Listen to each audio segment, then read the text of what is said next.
ठीक है, शुरू करा जाए। ऑल राइट, चलो बढ़ते हैं पहले सवाल की तरफ। सवाल देखो और उसको अटेम्प्ट करने की कोशिश करो। Google doodle celebrated 144th birth anniversary of which of the following undefeated wrestlers of India. तो देखो यार, ऐसा है, गूगल डूडल के बारे में तुम सब लोग जानते होगे। गूगल का पेज होता है, होम पेज होता है, वहां पर गूगल का लोगो आता है ना। लेकिन कभी कभी क्या करता है गूगल, उस जगह पे किसी पर्टिकुलर पर्सनालिटी को या कोई चीज को सेलिब्रेट करने के लिए अपना लोगो में थोड़ा चेंज करता है, जिसको हम लोग फिर गूगल डूडल के नाम से बोलते हैं। तो अभी रिसेंटली क्या हुआ था, गूगल डूडल ने क्या किया कि 144th बर्थ एनिवर्सरी मनाई थी। इनमें से कौन से रेसलर की जो अपने इतिहास में, अपने करियर में आज तक हारा ही नहीं है, अनडिफीटेड रहा। ए दारा सिंह, बी योगेश्वर दत्त, सी गुलाम मोहम्मद बख्श भट्ट, या डी द ग्रेट खली। इसका करेक्ट आंसर है देखो यहाँ पर सी। और ये जो गुलाम मोहम्मद बख्श भट्ट है, मैं इसके बारे में तुम लोगों को बता दूं, इनको कहा जाता है, बहुत ही अलग नाम से जाना जाता है, द ग्रेट पहलवान के नाम से भी इनको जाना जाता है। ठीक है, ये आप देखिए यहाँ पर न्यूज दिख रही है आपको, द ग्रेट गामा के नाम से इनको बोला जा रहा है।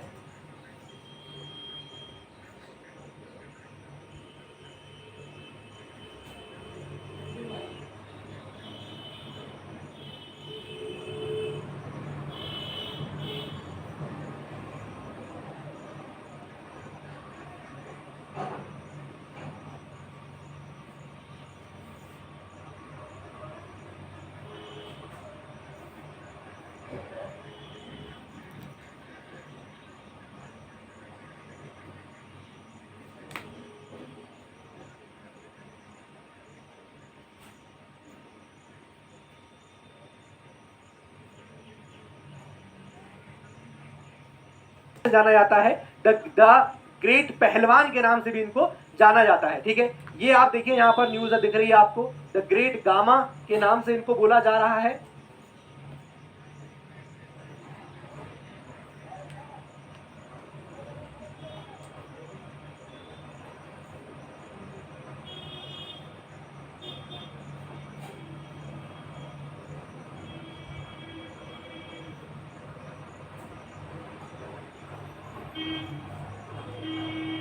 The great gamma. अब बस आपको उतना ही नोट करना है अपने एग्जाम पर्सपेक्टिव से कि ग्रेट गामा इनको बोला जाता है, दैट्स इट। ठीक है, इन्होंने एक बार 1200 किलो का पत्थर उठा दिया था, 1200 केजीज का पत्थर उन्होंने उठाया था। अपने करियर में कभी इन्होंने हार नहीं देखी, अनडिफीटेड रहे हैं।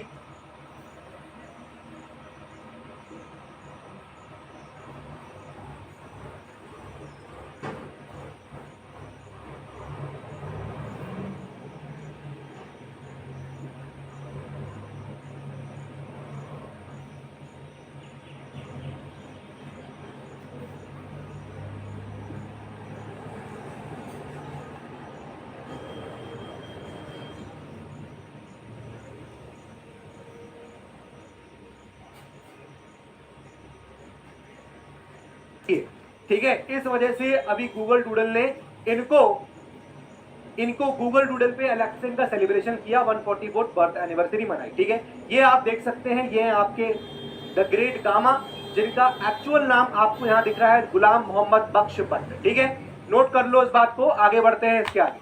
क्लियर है, चलो इसके आगे ये देखिए, यहाँ पर आप गूगल का यहाँ पर इस तरह का ट्वीट भी आया था और उस ट्वीट में भी इस तरह की इंफॉर्मेशन आपको देखने को मिली। बढ़ते हैं दूसरे सवाल की तरफ। सवाल है, who won the gold medal in the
पर आप गूगल का यहाँ पर इस तरह का ट्वीट भी आया था और उस ट्वीट में भी इस तरह की इंफॉर्मेशन आपको देखने को मिली थी।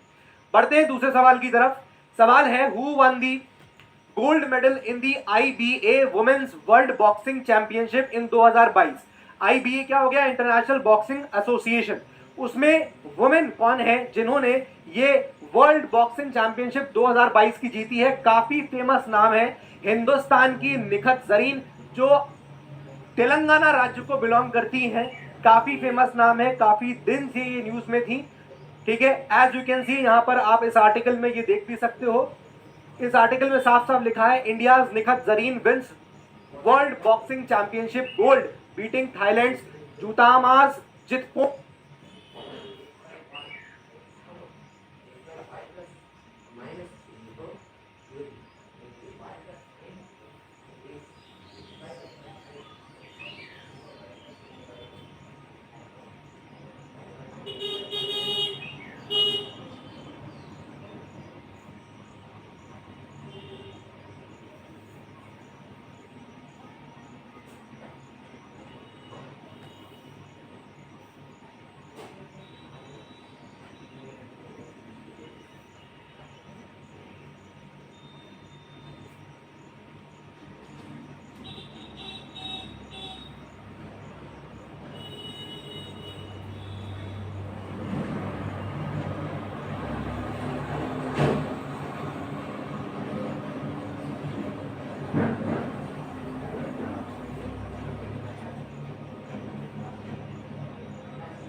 ठीक है, तो इन्होंने how many billion dollars in the last financial year. अब ये एक ऐसी बर्निंग न्यूज है, मैं आपको बता दूं, बहुत ही ऐसा इतिहास में कभी हिंदुस्तान के नहीं हुआ। इंडिया के इतिहास में $10 इन दी लास्ट फाइनेंशियल ईयर। अब ये एक ऐसी बर्निंग, ठीक है, चलो आगे बढ़ते हैं।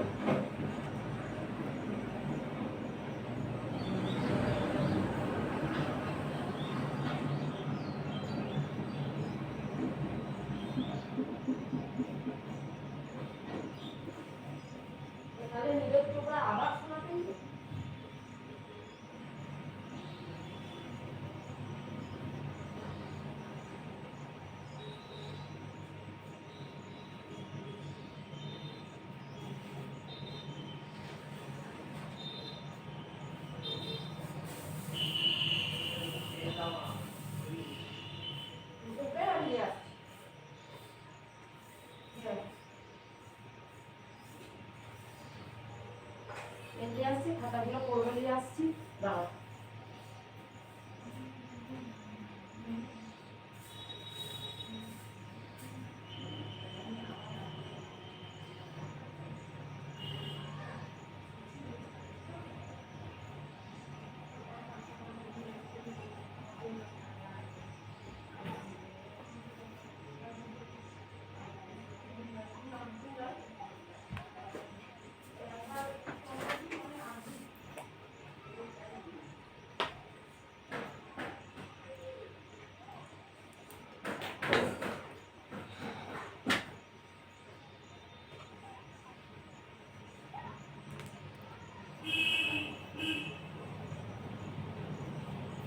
चलो, India get the highest ever FDI of how many billion dollars in the last financial year. अब ये एक ऐसी बर्निंग न्यूज है, मैं आपको बता दूं, बहुत ही ऐसा इतिहास में कभी हिंदुस्तान के नहीं हुआ।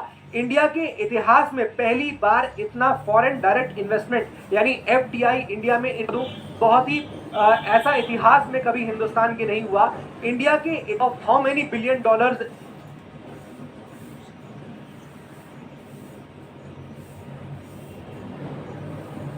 इन दी लास्ट फाइनेंशियल ईयर। अब ये एक ऐसी बर्निंग न्यूज है, मैं आपको बता दूं, बहुत ही ऐसा इतिहास में कभी हिंदुस्तान के नहीं हुआ। इंडिया के इतिहास में पहली बार इतना फॉरेन डायरेक्ट इन्वेस्टमेंट यानी एफडीआई इंडिया में इनफ्लो हुआ है। तो ये बड़ी ही बात है क्योंकि पूरा वर्ल्ड इकोनॉमी जहां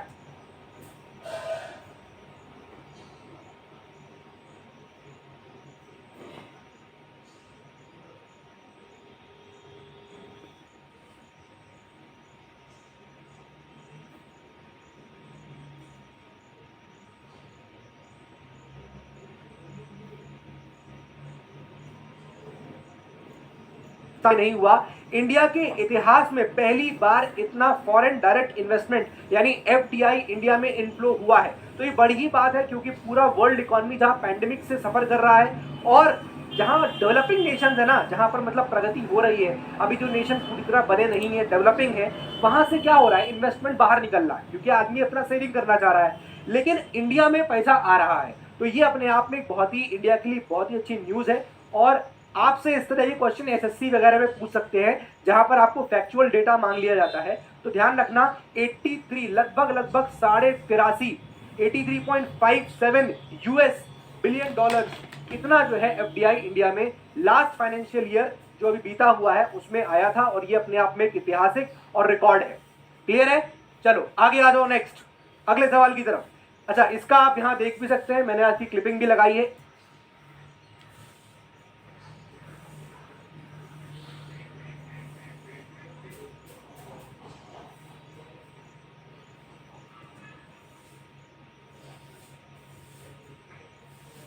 उसमें आया था और ये अपने आप में एक ऐतिहासिक और रिकॉर्ड है।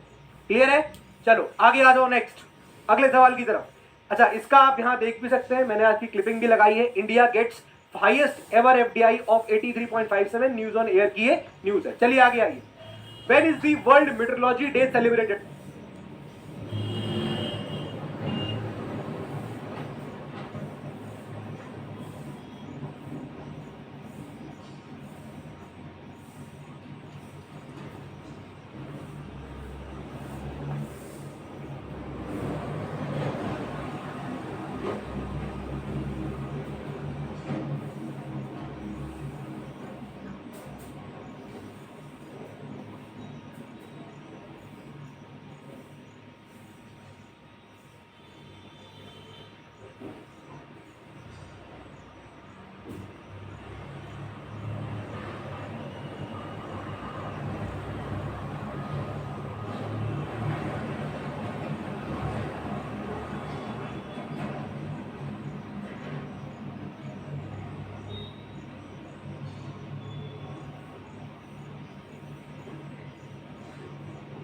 अब देखो ये सिंपल सा क्वेश्चन है, स्ट्रेट फॉरवर्ड क्वेश्चन है। मेट्रोलॉजी डे मतलब वो विभाग, मेट्रोलॉजी मतलब वो विभाग जो मौसम की एक्सेट्रा की जानकारी देता है। तो वर्ल्ड मेट्रोलॉजी डे, विश्व का मेट्रोलॉजी डे कब सेलिब्रेट होता है? ये होता है 20 मई को। ठीक है, सीधा क्वेश्चन है, straightforward question, straight forward answer.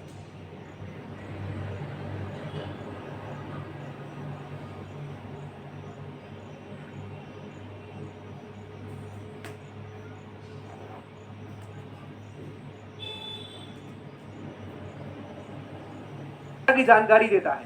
तो वर्ल्ड मेट्रोलॉजी डे, विश्व का मेट्रोलॉजी डे कब सेलिब्रेट होता है? ये होता है 20 मई को। ठीक है, सीधा क्वेश्चन है, straightforward question, straight forward answer. ठीक है, बिल्कुल मिलेगा पीडीएफ भैया, बिल्कुल मिलेगा पीडीएफ। ये देखिए वर्ल्ड मेट्रोलॉजी न्यूज 18 का ये आर्टिकल है और वहीं पर आया था all you need to know, तो मैंने वहीं से इसको निकाल के ले आया। मेरा ये हमेशा पैटर्न रहता है, मैं जो भी सवाल दूंगा तुमको, जो भी दूंगा, ऐसा नहीं है कि कहीं से उठा के दे दिया। जो भी क्वेश्चन दिया मैं आपको उसका रेलेवेंस दिखाऊंगा कि वो कहाँ न्यूज में आया है। ठीक है, ये आप देखिए, ये सामने आपको दिख रही है 20 मई की खबर है और ये यहाँ साफ साफ वर्ल्ड मेट्रोलॉजी डे सेलिब्रेट हुआ था। अब आपके एग्जाम पर्सपेक्टिव से पूछा जाएगा इसका थीम क्या है। थीम के लिए आप इसको नोट डाउन कर लीजिए और मार्क कर लीजिए, metrology in the digital era, ये इसका थीम था। Metrology in the digital era, इसको नोट कर लीजिए। इसका थीम क्या है, थीम के लिए आप इसको नोट डाउन कर लीजिए और मार्क कर लीजिए, metrology in the digital era.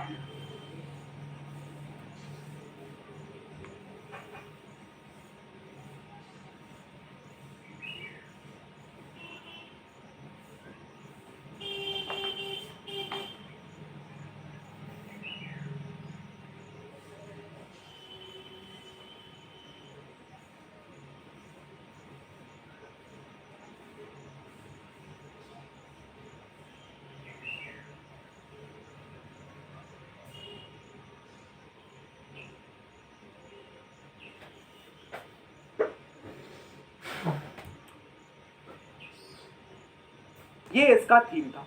Metrology in the digital era, इसको नोट कर लीजिए, थीम लिख लीजिए। इस बार का थीम क्या है? मेट्रोलॉजी इन दी डिजिटल एरा। ये इस बार का वर्ल्ड मेट्रोलॉजी डे 2022 का थीम था। क्लियर है? चलो आगे आ जाओ, अगले सवाल की तरफ बढ़ते हैं। Deaf Olympics 2021 were held at, अब देखो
डेफ ओलंपिक्स आप समझ सकते हो, मतलब एक ऐसा ओलंपिक जिसमें जो डेफ जो पार्टिसिपेंट्स हैं या जो प्लेयर्स हैं उनके लिए है। अभी क्या हुआ कि डेफ ओलंपिक्स के बाद जब हिंदुस्तान की जो टीम वापस आई तो प्रधानमंत्री मोदी साहब ने उनको एड्रेस किया, ठीक है, उनको एड्रेस किया अपने रेसिडेंस पे। तो उसको लेकर यहाँ पर ये न्यूज, ये क्वेश्चन बन सकता है कि डेफ ओलंपिक्स कहाँ हुए थे। डेफ ओलंपिक्स बेटा हुए थे सदर्न ब्राजील में। सी का करेक्ट आंसर हो जाएगा। ब्राजील लिखा हुआ है लेकिन टू बी प्रिसाइज आपको सदर्न ब्राजील के एरिया में ये डेफ ओलंपिक्स आयोजित किए गए थे। ठीक है, तो आपके लिए यहाँ पर आंसर हो गया C. As you can read here, ये अभी यहाँ आर्टिकल द प्रिंट का, द प्रिंट में ये छपा है यहाँ साफ साफ एरिया में, ये डेफ ओलंपिक्स आयोजित किए गए थे। ठीक है, तो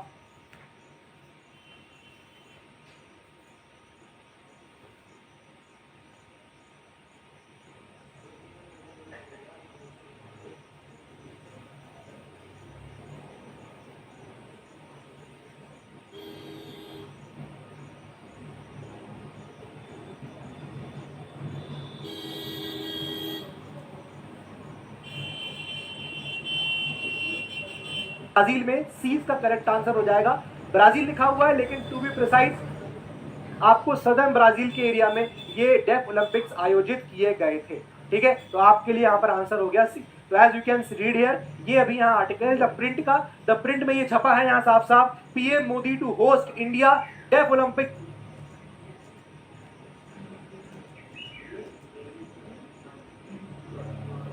ठीक है, तो आपके लिए यहाँ पर आंसर हो गया सी। तो as you can read here, ये अभी यहाँ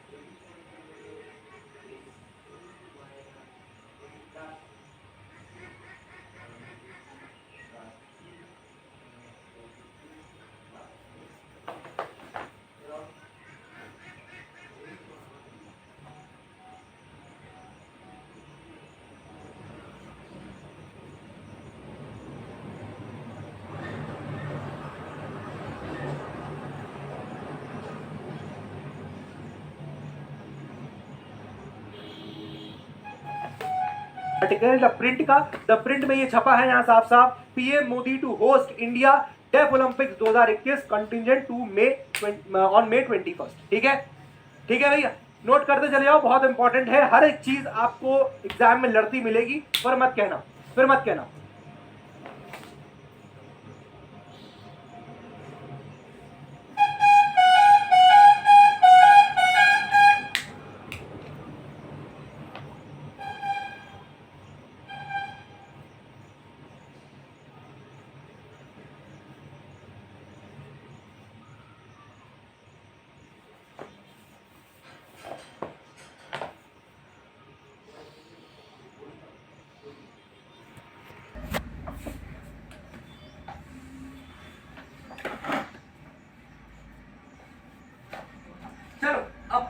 बहुत ही इंपॉर्टेंट न्यूज है फिर से मंकी पॉक्स।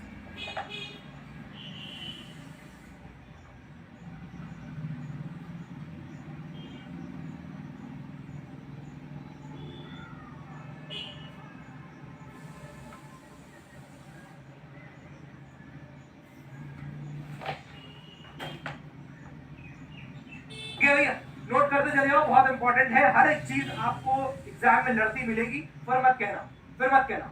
चलो अब एक बहुत ही इंपॉर्टेंट न्यूज है फिर से मंकी पॉक्स करके। अब मंकी पॉक्स क्या है, यानी देखो एक बीमारी तो है, इस बात समझ में आ गया है ना, स्मॉल पॉक्स सुना है सर, चिकन पॉक्स सुना है सर, ये कौन सा पॉक्स आ गया। देखो ये पॉक्स क्या है, सवाल यही है, क्या ये एक बैक्टीरियल डिजीज है, क्या ये वायरल डिजीज है, क्या ये फंगल डिजीज है, क्या ये प्रोटोजोआ से होता है। जो यहाँ पर लोग यूपीएससी की तैयारी कर रहे हैं, मैं बता दूं कि उनके लिए इस तरह के स्टेटमेंट यूपीएससी बहुत पूछता है।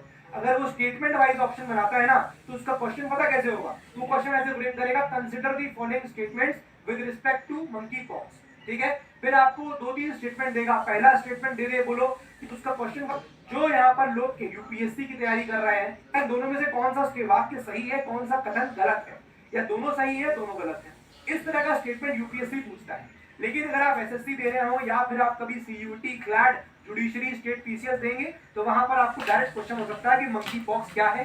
ये एक वायरल डिजीज है, अभी पैंडेमिक कोविड से हम लोग उभरे नहीं है कि डब्ल्यूएचओ ने एक और एंडेमिक की, एपिडेमिक की यहाँ पर घोषणा कर दी है कि इस तरह का है।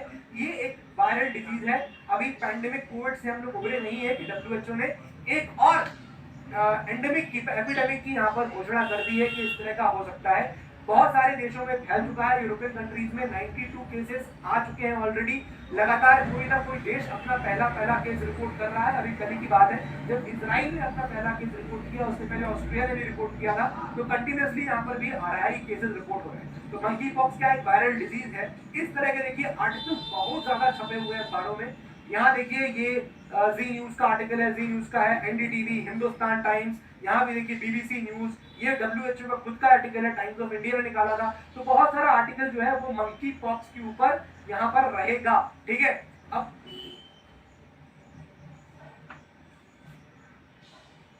देखो ये इसके बारे में आप 2-4 चीजें जो है वो नोट कर लो आपके एग्जाम के हिसाब से कि ये है क्या, ये तो एक वायरल इन्फेक्शन है, देखो मैंने आपको ऑलरेडी बता दिया। ठीक है, और सिमिलर टू ये आपको स्मॉल पॉक्स की तरह मिलेगा, जब जो कि ह्यूमन चीजें जो है वो नोट कर लो आपके एग्जाम के हिसाब से कि ये है क्या, ये तो एक वायरल इन्फेक्शन है, देखो मैंने आपको ऑलरेडी बता दिया। ठीक है, और सिमिलर टू ये आपको स्मॉल पॉक्स की तरह मिलेगा, जब जो कि ह्यूमन में होता है।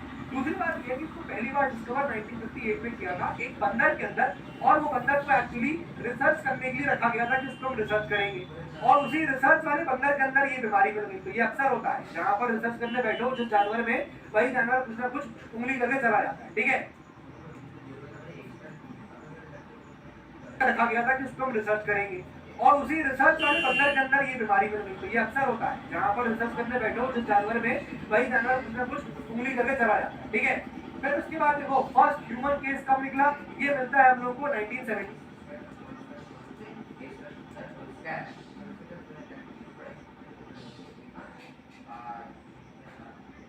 तो ये अक्सर होता है, जहां पर रिसर्च करने बैठो जिस जानवर में, वही जानवर कुछ ना कुछ उंगली करके चला जाता है। ठीक है, फिर उसके बाद देखो फर्स्ट ह्यूमन केस कब निकला, ये मिलता है हम लोग को 1970 में। बहुत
पर रिसर्च करने बैठो जिस जानवर में, वही जानवर कुछ ना कुछ उंगली करके चला जाता है, ठीक है। फिर उसके बाद देखो फर्स्ट ह्यूमन केस कब निकला, ये मिलता है हम लोग को 1970 में। बहुत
जहां पर रिसर्च करने बैठो जिस जानवर में, वही जानवर कुछ ना कुछ उंगली करके चला जाता है, ठीक है। अगर वो जानवर से इंसान में ट्रांसफर होती है तो उसको जूनोटिक भी बोलते हैं, ठीक है। तो आई होप आपको मंकी पॉक्स के बारे में सारी इंफॉर्मेशन यहाँ पर कलेक्ट होगी। अब आगे बढ़ते हैं बीमारियां।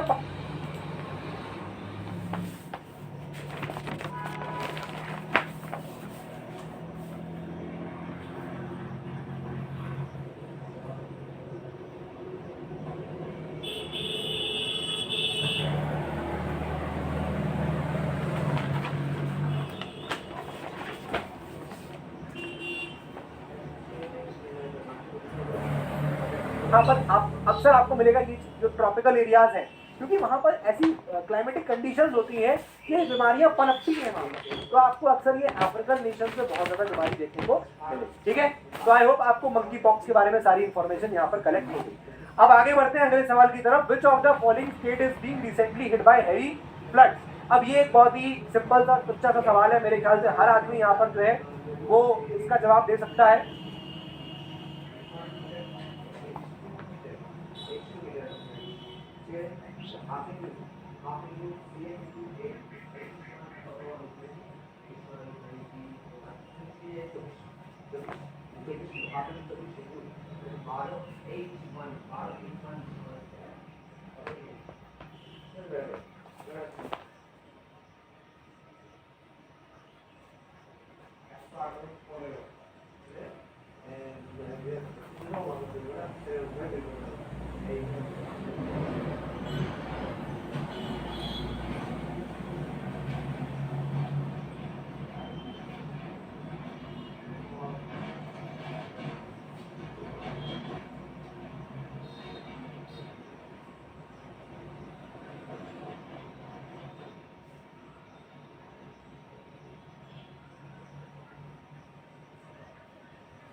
सर 2023 में एग्जाम देने वाले पढ़ सकते हैं क्या? बिल्कुल पढ़ सकते हैं। जो 2023 में देने वाले डेफिनेटली पढ़ सकते हैं, उनके लिए तो बिल्कुल मतलब समझ लो हीरा है ये, हीरा। ठीक है, बिल्कुल सही है। एच श्रीवास्तव ने एकदम सही जवाब दिया है। असम बिल्कुल सही है। काफी लोग सुन रहे होंगे इसके बारे में, काफी वहाँ पर आपदा बहुत ज्यादा हो गई है, लोगों के घर द्वार लोगों का हो गया है और पानी में बह गए हैं झोपड़ी, है ना, काफी नुकसान वहाँ पर हो चुका है। तो असम ऑब्वियसली कौन सी नदी है वहाँ पर? ब्रह्मपुत्र नदी है, जिसकी वजह से ये बाढ़ जो आ रही है। ठीक है, ब्रह्मपुत्र नदी की बात करेंगे तो ये नदी कहाँ से शुरू होती है? ये नदी लेक मानसरोवर के पास से स्टार्ट होती है। ठीक है, मैं अगर आपको हल्का सा इसका मैप दिखाऊंगा तो आप देख पाएंगे। थोड़ा सा स्टैटिक इन्फॉर्मेशन मैं आपको हमेशा देते हुए चलूंगा ताकि आपको ये सारी इन्फॉर्मेशन जो है वो आपके दिमाग में रहें। ठीक है, अब देखो जरा, अगर मैं इसमें देखूं कहां पर ये शुरू हुई है तो यहां से कुछ चलती है, ये लेक मानसरोवर से, और जब ये चलती है तो इंडिया के ऊपर जब ये बहती है तिब्बत में ऐसे ऐसे बह रही है। ठीक है, तो यहां से एंटर होती है। उस वक्त इसको क्या बोलते हैं ऊपर? यारलुंग सांगपो। क्या बोलेंगे? यारलुंग सांगपो। और उसके बाद जब वो इंडिया में एंटर होती है तो ये जगह का नाम क्या है? इस जगह का नाम है नामचा बारवा। ठीक है, कभी कभी आपको ये जगह का नाम भी पूछता है कि ब्रह्मपुत्र नदी भारत में किस जगह से घुसती है।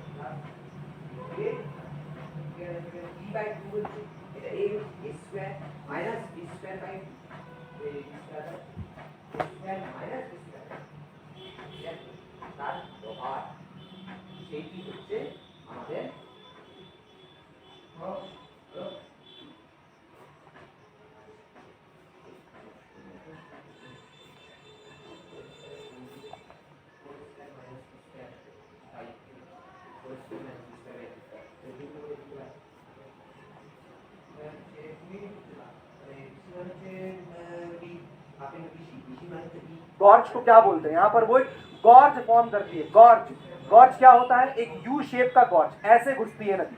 ठीक है ना, यहाँ पर एक यू शेप होता है, ऐसे यू शेप ले रही होती है, ऐसे आती है और फिर ऐसे घुसती है, इस वजह से उसको बोला जाता है। ठीक है ना, तो ये नामचा बारवा है, वहां से फिर ये जो है आप ये नदी जो है आगे बढ़ती है, असम में घुसती है और फिर बांग्लादेश चली ट्रेड कर जाती है। ठीक है, तो इस तरह से आपको कुछ यहाँ पर याद रखना पड़ेगा। ठीक है, ठीक है जी।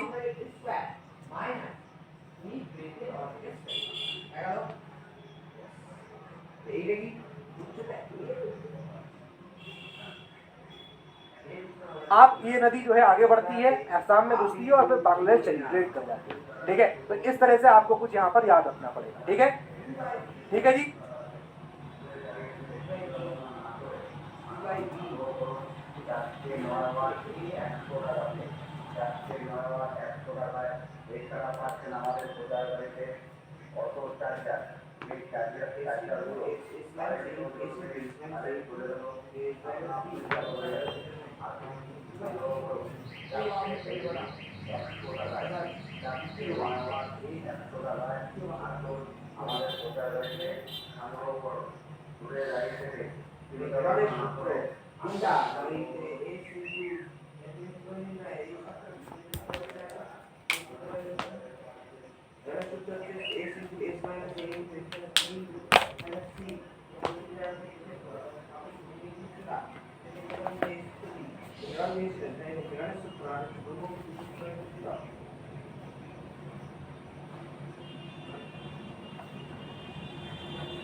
असम में घुसती है और फिर बांग्लादेश चली